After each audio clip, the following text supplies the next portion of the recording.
To the reflection on the three temptations of Jesus by Satan. And the theme is, we shall overcome. In the Gospel of Matthew, chapter 4, verses 1 to 14, Christ is tempted threefold. He is taken by the Spirit. In Luke chapter 4, verses 18 to 20, at the start of his ministry, Jesus says, "The Spirit of the Lord is upon me, anointed to preach the good news to the poor, release of captives, blind to see, and liberty to the oppressed." Indeed, Christ comes to us like he did through the Good Samaritan. In this way, Christ helps us release ourselves from chains and ways of the evil one. Satan starts by telling Jesus, "If you are the Son of God." Indeed, Christ was the Son of God.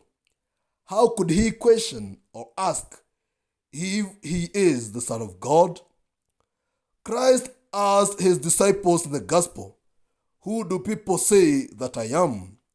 And Peter, led by the Spirit, said, "You are Christ, Son of the living God."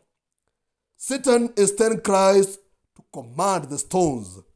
Indeed, in the book of Genesis, chapter 2, God had completed the creation of man, and so everything was good.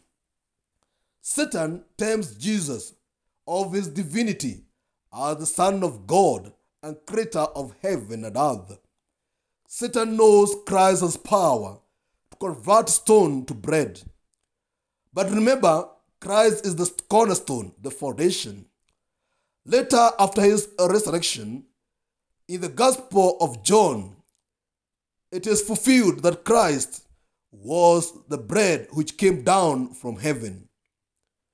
It is fulfilled through Christ's Christian reception, through the Eucharist, as the bread which came down from heaven.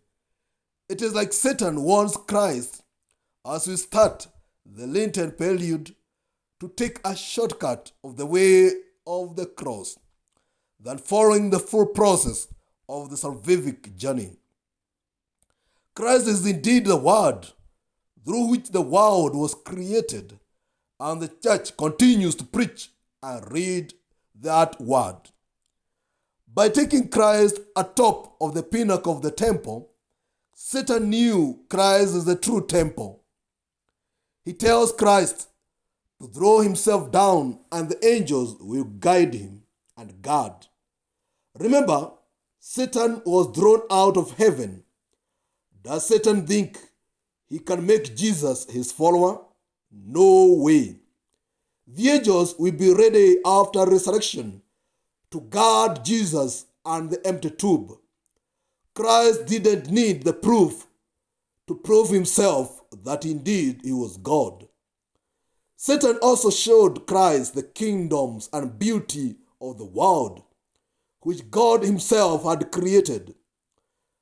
By this, Satan does not know that he does not have anything of his own.